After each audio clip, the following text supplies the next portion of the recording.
Thank you all for joining. So my name, for those that don't know me, my name is Lance Gregory. I'm the director for our division of on-site sewage and water services here at the Department of Health, and also have joined us Nicole Sandberg, who's our wastewater infrastructure manager, and she's leading our SWAP team. And I'll do some introductions for that team as well here in just a bit. And I apologize, let me share this as a full screen. There we go. And we have a link here to our SWAP website, and I'll share that kind of a walkthrough of that website at the end of the presentation today. So the goal of things that we want to cover here is just give a really quick intro to SWAP and what the Septic and Well Assistance Program is, talk about how service providers can participate, and kind of walk through the EVA process, also talk about our request for qualifications, give a little discussion on bidding and approval and payment process, and then kind of the expectations for contractors, service providers, kind of how that process works. And then I'll give a quick overview of the projects that we have outstanding, again, and talk about our website, show you where you can find more information there as well. And if can everybody hear me okay? I just want to make sure before I get too far into it that my audio is okay. Okay, thank you. All right, so I'm not going to go too deep into to why we need SWAP, because as well drillers, on-site sewage system service providers, y'all are all very well aware of the needs for homeowners in Virginia. We all run across folks that are in need of assistance with well and septic problems. And so just a very quick background, last September or last August, the General Assembly met to decide how to disperse the American Rescue Plan Act funding that the state had received. And so as part of that, they assigned $11.5 million to the Department of Health for septic and well assistance to homeowners at or below 200% of the federal poverty guideline. And that 200% of the federal poverty guideline is about $55,000 for a family of four, just to kind of give you some idea of what that comes to. With the SWAP program, so we took that funding and created what we call the SWAP program, which is our septic and well assistance program. And we have two ways that we're providing funding through that program. One is direct projects to homeowners, where the homeowners come directly to the health department seeking assistance. And the other is through local partners, where we're providing funding to groups like planning district commissions to administer those funds at a local level. Again, I won't belabor some of these points about the number of systems that we have and the issues that homeowners face, because y'all are all, I think, very well aware of those issues. As far as what is covered by the ARPA funds and through the SWAP project, so we can cover failing septic systems, so repairing a failing system with either a conventional or alternative system, also replacing straight pipes and pit privies, replacing inadequate private water supplies, so wells, springs, and cisterns. And that also includes abandonment of those unused wells. So for installing a new well and there's a bored well on the site that's dry, we will pay for abandonment of that. And then also connection to public sewer or public water as a repair means. So if you have a failing septic system and public sewer is available, then we can pay for that connection. Or if you have a dry well and public water is available, we can pay for that connection. So with the direct projects, so again, this is where a homeowner is coming directly to the health department with their application for SWAP and requesting assistance. And for those direct projects, we've allocated $7.2 million of the ARPA funds for that distribution directly by VDH. The goal of that program is to ensure equitable distribution of funds throughout the Commonwealth. So we're working with local health departments across the state. This is eligible statewide. And again, in these situations, the homeowner is applying directly to the local health department for this assistance. And then once they make their application, the local health department does an income assessment. They go through the process of getting their permit. And then from that point, they engage with the central office, and we put those contracts out or put those projects out for bid with licensed contractors.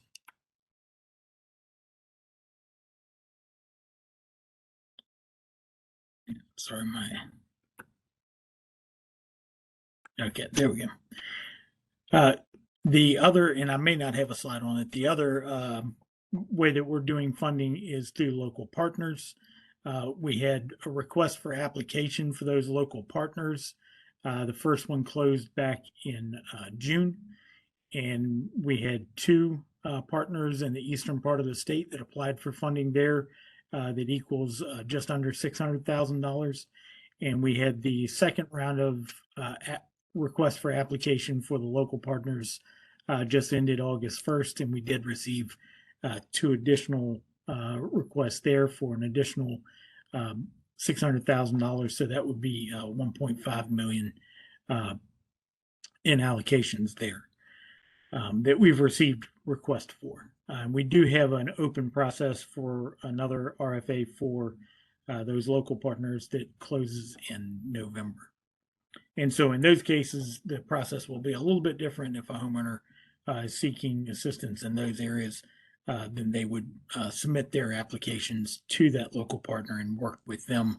The local partner is then going to work with contractors through their process to get those projects installed.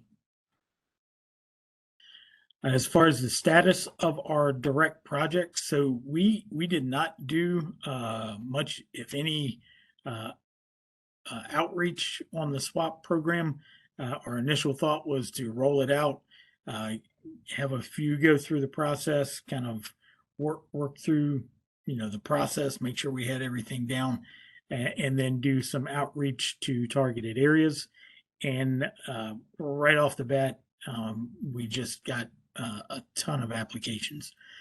So we started taking applications back in February. And so far, we've received 217 applications for 234 projects. Of those, 45 projects are in or through the construction process. So we have 43 that are currently open for bidding in EVA. We have 17 bids that are under review. We have 12 projects that are awarded and in some phase of construction or pre-construction. And then we have 15 projects that have been installed. And those projects for the applications that we've received so far come to an estimated $4.5 to $5.2 million in projects. So close to half of the total funding for SWAP, and a significant portion of the direct project allocations that we have of the 7.2 million. The breakdown of those projects, Eastern region has seen by far the most activity, but we still had a significant amount of projects in the Central region and Southwest region, and have gotten some projects in Northwest as well. We have not received any official projects from the Northern region as of my updating this slide, but have had some conversations with staff up there, and I know they're actively working to get applicants in. So as far as the project type and kind of how they break down, we do have some homeowners, and the reason we have 234 projects with 217 applications, some people are seeking both well and septic assistance. So we have 64 of those. We have 116 seeking just septic, 89 with well, and then 15 looking for some type of a public connection. So that's just a very quick overview of the SWAP program, and kind of where we stand with that in terms of applications at this point. And so it really gets to where we really want to focus on this meeting, and that's working with drillers and installers and how you can participate as a service provider. And it starts with EVA. So anyone that's going to be participating in the program will need to be registered in EVA in order to submit bids on our quotes, quick quotes. And so we'll provide a quick run through of that registration process. And we do have links on our website, which I'll point out later, that talk about a registration guide as a resource. So just a quick kind of overview. So, what is EVA? So EVA is the online electronic procurement system for Virginia. We'll go through again the registration here in just a minute. And then as far as what are a quick quote, so when we post a bid for or post a project for bidding, that goes out as a quick quote where we will have those open for 2-3 weeks. They can be shorter in some instances, and it will outline the details of the project. It'll have copies of the permits. It will have the scope of work for the project and other documents associated with the project. And then responding to a quick quote, we'll discuss here as well. So as far as registration in EVA, so if you're already signed up, I know early on talking with some contractors, they were in EVA, maybe not for septic work, but maybe your company does other jobs where you're doing snow plowing or something like that in the wintertime. And so if your company's already signed up for that, then that's perfect. You're already in the system. But if not, then this eva.virginia.gov is the login. And then if you're needing to set up a registration, you just click on that Register Now button. And then you would be signing up as a vendor registration. And then from that point, it will take you to a screen you'll see similar to this. And it has an option for a new registration. So if your company is new to EVA.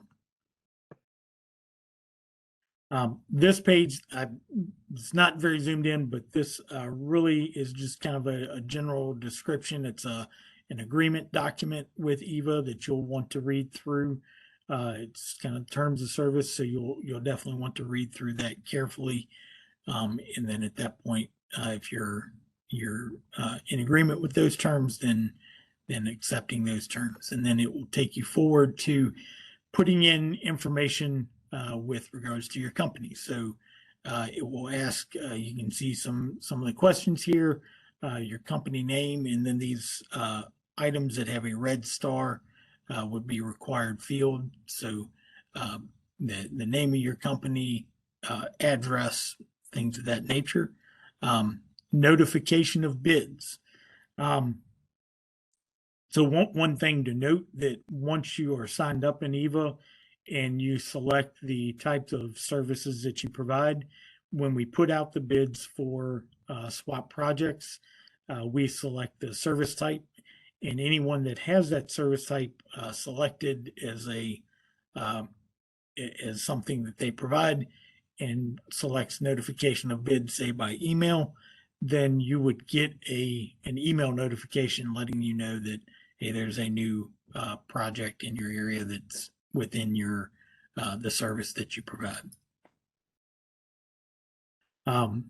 You will see here it talks about tax address and W-9.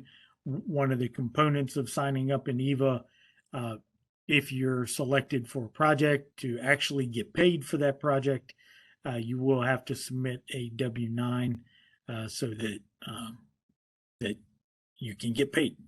And there's a link down here at the bottom that talks about that. Other information, again, address, so kind of where your business is located at, and then the service area. So that's another component. When we put out bids, we also select the area in which that service is being sought. So you can select certain areas that you provide service in. And then at that point, once you've walked through that information, you submit your registration. And again, you would have to have that W-9 form in order to receive payment once registered. There certainly want to make people aware, are there fees associated with EVA? Yes, there are fees associated with invoicing through EVA. And so that you can see that information here. So there's, for the most part, looks like 1% on most of the projects that we would be putting out through the EVA process for swap.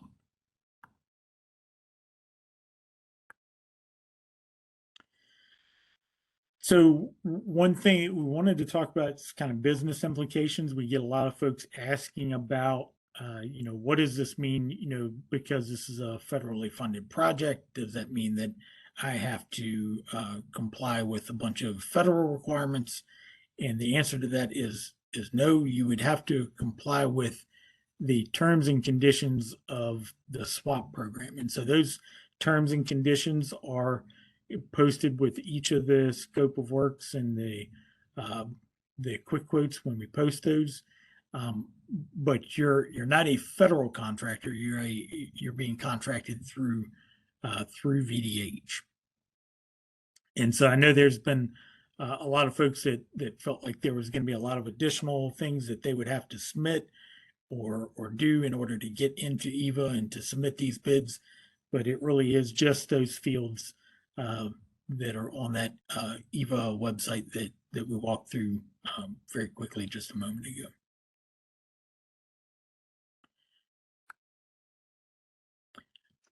So as far as the process and how that works, so once we have a project that's out for bid, you can then submit your bid, and then once that bid is submitted, and the project closes or the quick quote process closes, then we review those bids, and for the most part are looking at the lowest bid. But just being the lowest bid does not automatically mean that you will receive the award. It does have to be a qualifying bid, so it has to cover all of the scope, everything in the scope of work. And so we'll talk about that a bit more in a minute. But once we've reviewed those bids and we select a contractor, we'll reach out to the contractor that's been selected to let them know, and we'll ask for insurance and the qualification documents. So your copy of your contractor's license and your installer license or your water well system provider license. And then at that point, once that's received, then we'll have a notice to proceed document that has to be signed by the contractor. And once that's done, then you're ready to move forward. Some things to note, please be mindful when if you do elect to look at some of these projects and bid on them, to keep an eye on the scope of work and make sure that you're including all of those items in your bid, because there are some items that are going to be on there that may not be in the permit. For instance, pump outs with septic repairs. We're asking for pump outs of systems on a periodic basis until the repair is going to be installed. We know that you might not be able to put the installation in, as soon as you sign the agreement. It might be a month or two before you're able to get out there. And these are, in a lot of cases, homeowners that are dealing with sewage backing up in the home. And so we want to provide them with that that pump out so that they can not have sewage backing up or bleeding out on the ground until that installation can be complete. Also following erosion and sediment control, that's going to be standard in our scopes of work. Also water quality testing, if this is a private well project, making sure that is completed. And that gets to the payment end.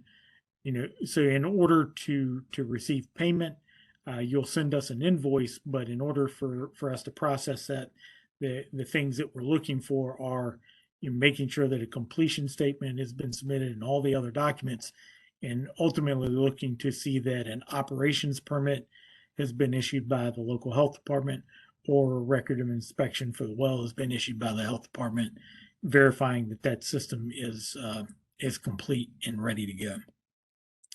Once that OP or record of inspection has been issued, then you submit your invoice to this VDH _swap_ grant at vdh.virginia.gov, and then we will process it. We'll do some confirmation on the work to ensure it's all complete, and then we'll make our payment request, and then payment is submitted within 30 days of the invoice submission date.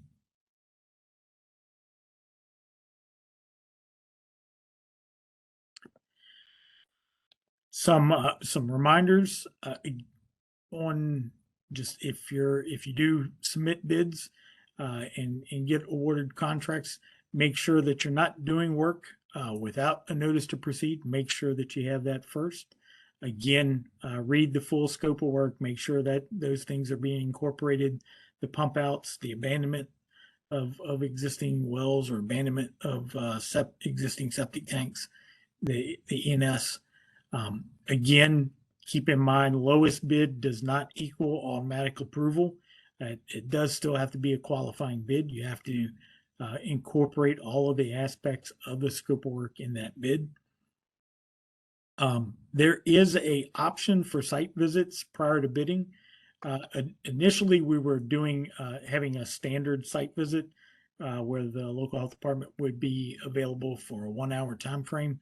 Now what we've put in there is, if you would like to have a site visit, we're asking that you contact Angelica Sapara, who's on our swap team, and reminded me that I completely forgot to talk about our swap team, so I'll do that here in just a moment. And let her know that you would like to have a site visit, and then we'll schedule to have that happen. Follow the approval and payment process in order to make sure you get prompt payment. And the key to that is making sure that that you've got an operations permit or a record of inspection before submitting your invoice. And just another thing, just to be mindful of, some of these homeowners may be without water or without use of their septic system. So we know everybody has a ton of work. I know it's been very busy in the septic industry, and everybody is really backed up. And so we just, for those without water or where there is backup in the home, anything you can do to help get those projects to the front of the list when you submit bids, we would greatly appreciate it. So a couple of helpful links, and again, we also have these on our website with link to EVA, vendor training links, accessing the Virginia's business opportunities.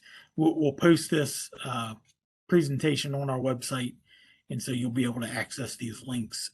And then this EVA customer care, they're very responsive and very helpful if you have any questions in trying to sign up for EVA.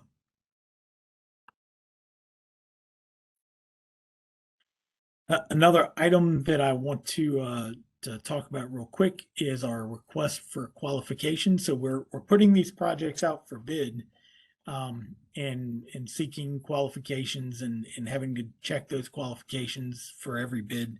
And to help try and streamline that process, we have also posted a request for qualification, and I'll show you where that is on our website, where you can get the links to that. And the purpose for this is to have installers and well drillers that want to participate in this program to sign up through the RFQ process, that we could then verify your qualifications as a licensed installer or a licensed well driller. And then if you submit bids in the future, we won't have to continue to verify that process every time you submit a bid. And then as far as how to respond to that request for qualification, it's very straightforward with the information that we're looking for: company name, contact information. If you've got a small business certification, and again, I'll show you on our website where you can find the link to that our request for qualification, and then also what regions you will cover. And I'll show you on our website with the health regions, which is something we're using for tracking purposes with the SWAP grant. So again, I'll close the presentation here in just a second to give you an overview of the SWAP website. But before I do that, I do want to kind of go back just a bit and talk about the bidding, and talk about our assessment and how we're looking at those. So the project proposals that exceed these costs are not automatically rejected. We can review projects on a case-by-case basis, but we are looking at these costs as kind of our baseline as a max cost when assessing projects. So if something comes in above these costs, then there would need to be additional justification for that. And I will note that these costs do not include things like tree clearing, the additional pump outs. We had one project where there had to be some work on a driveway as a result of cutting through with a line and coming back and redoing that. So those kind of activities are not covered in this cost. This is strictly looking at the cost of the system or the cost of the well. And so the max cost that we're using to assess these bids for a conventional gravity system is $11,750. For a conventional pump, it's $23,600. For an alternative system, it's $37,500. For well and well abandonment, it's $25,000. For and that's well and abandonment, I should say, well and abandonment, $25,000. Water connection, $20,000, and sewer connection, $30,000. And just to kind of give some context to this, so with the conventional systems, we've had a number of those that we've issued contracts on at this point, and the average, looking at both pumps and gravity systems, the average cost has been $19,000 for those systems. For the private wells, we've had 9 of those projects, and the average cost on those for the well has been $12,682, with a max of $20,145 on those that we've awarded. And then with the alternative systems, the average cost thus far has been $44,000, but Nicole, correct me if I'm wrong, I believe that also included other items such as the tree clearing or site clearing. All of the averages you provided included these extra things, not just the base amounts. Yes. Thank you. Yeah, that's trying to give some context to how we're looking at these. So if you have a conventional gravity system and the bid on the system component itself is $15,000, we're going to be looking to see, well, what is it about this project that would be an additional justification for going above and beyond that $11,500.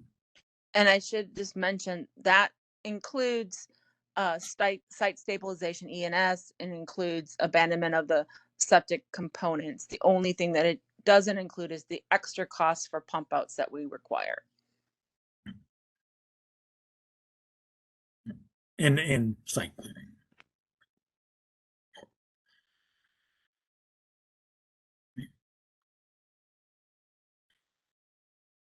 So we did want to provide that information, hopefully to help people get a better gauge on how we're looking at these projects.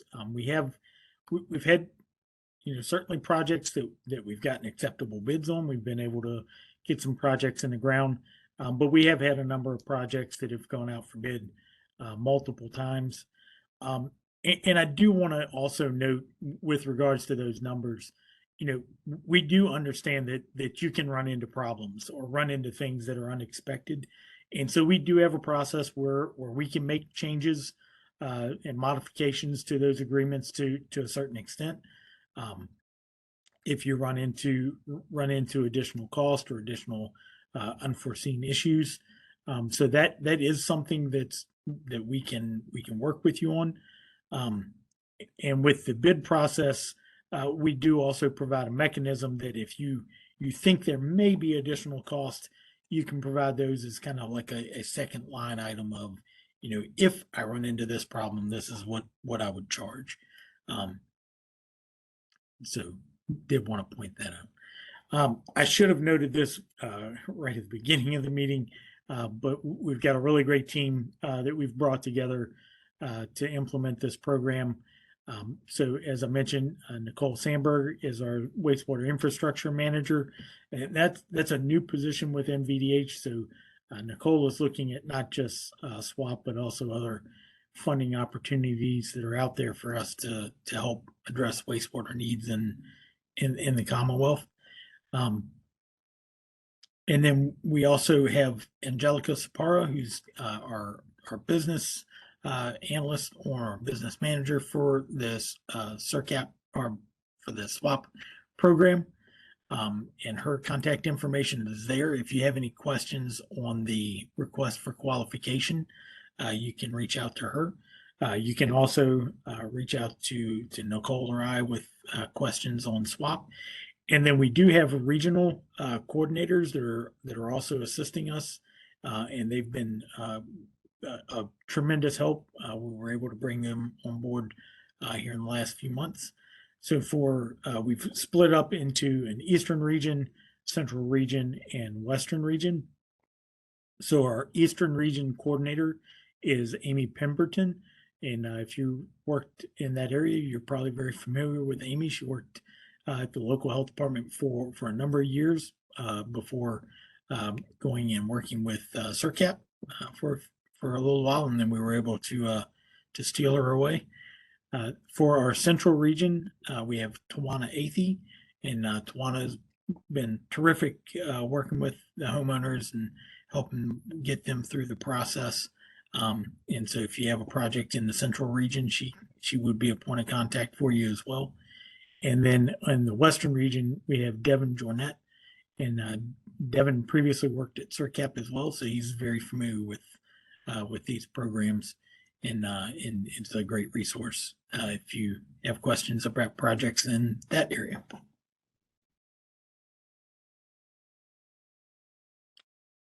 Okay, so I will we'll open it up for questions here in just a second. But before we do that, I do want to take a moment and just share our website, kind of give you an idea of how that page looks and how you can find information.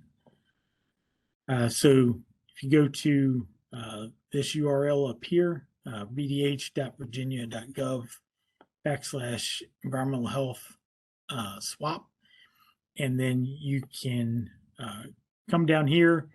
There's some general information about contact. So it has our VDH SWAP grant address.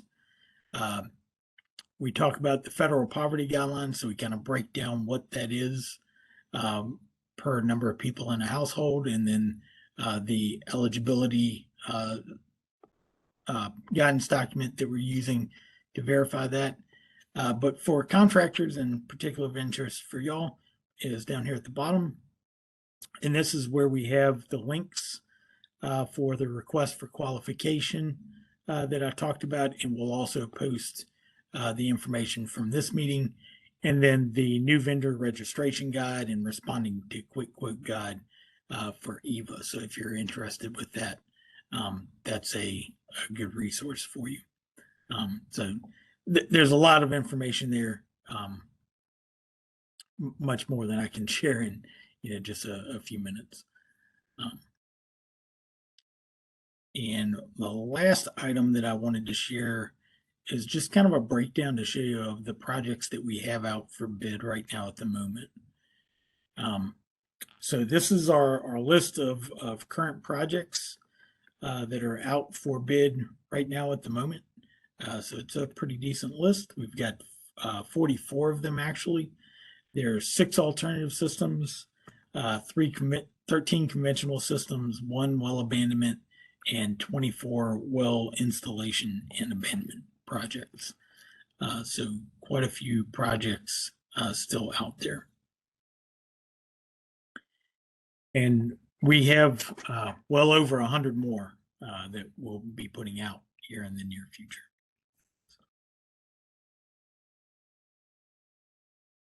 So with that, I will go ahead and stop the recording.